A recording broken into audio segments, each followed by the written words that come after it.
In the years after the Second World War, a young black woman stood at the threshold of adulthood with almost nothing to her name. No money, no job, no real family waiting for her. Her name was Maya Angelou, and she had just made an impossible choice: to leave her young son in her mother's care so she could chase some undefined dream of independence and freedom.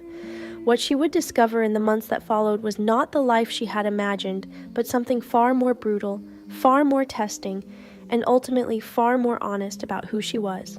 This is Gathered Together in My Name, the second chapter of Maya Angelou's autobiography, a raw and unflinching account of survival, desperation, and the slow, painful discovery that her voice and her story mattered more than she had ever known.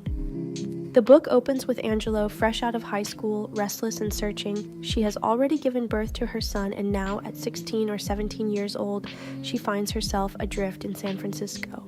She is determined to make her own way, to prove that she can survive on her own terms. But the world meets her determination with harsh reality. Jobs are scarce, wages are low, and employers see a young black girl who can be exploited. She takes whatever work she can find, moving from job to job with desperate urgency. She works as a streetcar conductor, clinging to the metal handles of a trolley, collecting fares from passengers who barely see her. She works in restaurants as a cook and dishwasher, her hands burning from hot grease and scalding water. She takes part-time jobs, any job, every job, always searching for the next dollar, the next meal, the next reason to keep going. As the weeks turn into months, Angelou finds herself pulled deeper into the darker corners of survival. She becomes involved with people and situations that pull her further from the straight path. She works as a streetwalker, trading her body for money out of sheer necessity. She enters into relationships with men who promise her security and stability, but deliver only heartbreak and control. There is a man she falls for who uses her, manipulates her, draws her deeper into a life of sex work.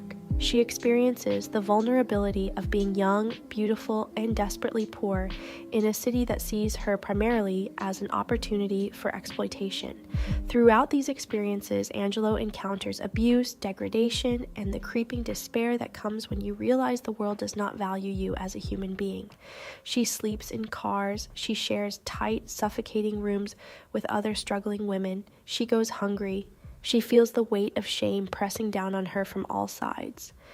Yet something remarkable happens during these dark years. Instead of being broken by her circumstances, Angelou begins to observe her own life with unflinching clarity.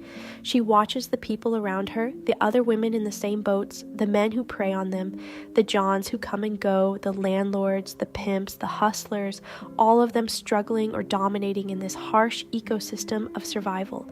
And she sees them. Not as characters in a story she's reading, but as real people with real pain and real reasons for their choices. This act of witnessing, truly seeing her own experience and the experiences of others, becomes a form of resistance. It is not yet her writing voice, not yet the author she will become, but it is the foundation of that voice. She is learning to tell the truth about her life, even when that truth is ugly and shameful and painful. Through this period of survival, Angelou also discovers moments of unexpected grace. She finds friendship with other young women who are navigating the same desperate circumstances. These friendships become lifelines, places where she can be human again, where she can laugh, where she can remember that she is more than just a body for sale. She discovers music and performance, finding fleeting moments of joy in clubs and theaters where she watches dancers and singers. She has brief encounters with people who show her kindness unexpectedly. A landlord who doesn't evict her, a customer who tips generously, a stranger who offers encouragement. These small moments of light do not erase the darkness, but they remind her that life is not simply suffering. There are still reasons to keep breathing, to keep moving forward.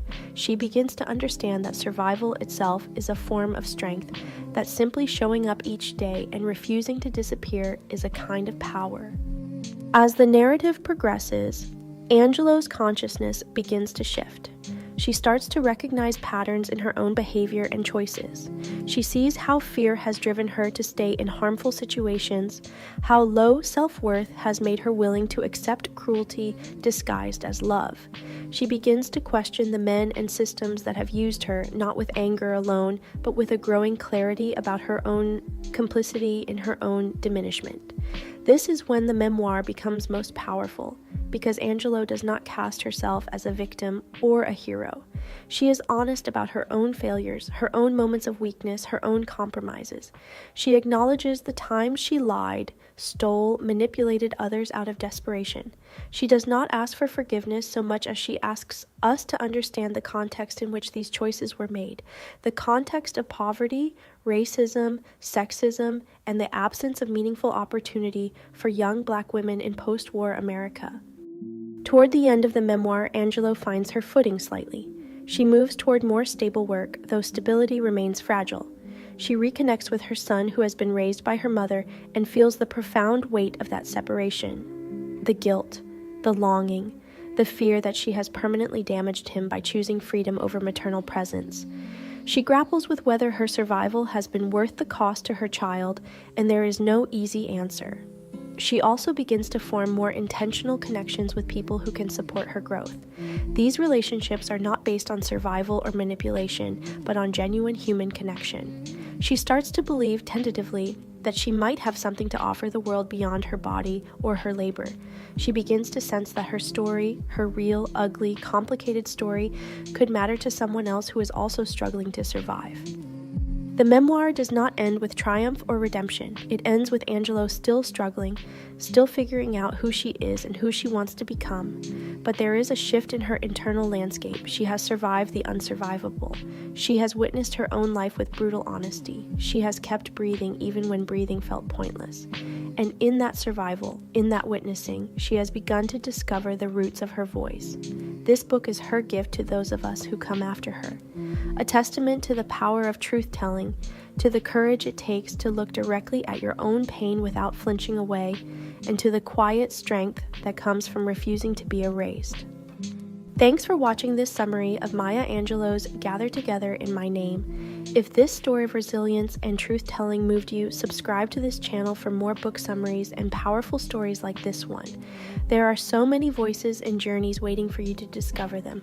Don't miss what's next.